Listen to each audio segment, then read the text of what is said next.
সিলেট থেকে ঢাকার শাহজালাল আন্তর্জাতিক বিমানবন্দরে যাওয়ার পথে গত ৬ সেপ্টেম্বর একটি পরিবার ডাকাতির শিকার হয়। এ ঘটনায় বুধবার ভোররাতে মাধবপুরের বিভিন্ন স্থান থেকে ৪ ডাকাতকে গ্রেফতার করেছে পুলিশ।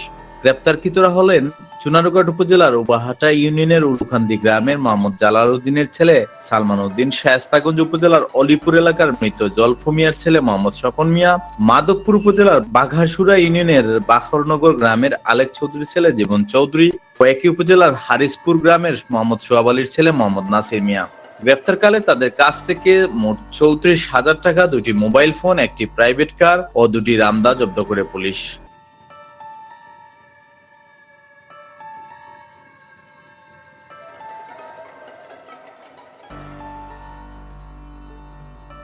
পুলিশ জানায়, সিলেটের বাসিন্দা মসরুর আহমদ তার মেয়ের জামাই বিদেশ যাত্রী অমর মোস্তফা সহ পরিবারের ৮ জন সদস্য নিয়ে গত ৬ সেপ্টেম্বর রাত ৯:৩০টার দিকে ঢাকার শাহজালাল আন্তর্জাতিক বিমানবন্দরের উদ্দেশ্যে একটি মাইক্রোবাস যোগে রওনা হন। রাত ১২টার দিকে ব্রাহ্মণবাড়িয়া জেলার বিজয়নগর উপজেলার বুদুন্তি এলাকায় তাদের গাড়ি পৌঁছালে একদল ডাকাত অস্ত্রশস্ত্র নিয়ে আক্রমণ করে। এ সময় মাইক্রোবাসটি ছিনতাই করে যাত্রীদের হাত মুখ বেঁধে তাদেরকে গাড়িটি উপজেলার শাহজাহানপুর ইউনিয়নের ফয়েজাবাদ নামক স্থানে নিয়ে যায়।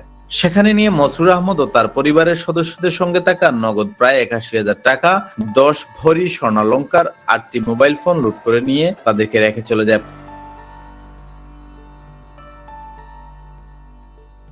পরে মাধবপুর থানায় মসরুর আহমদ বাদী হয়ে একটি মামলা করেন।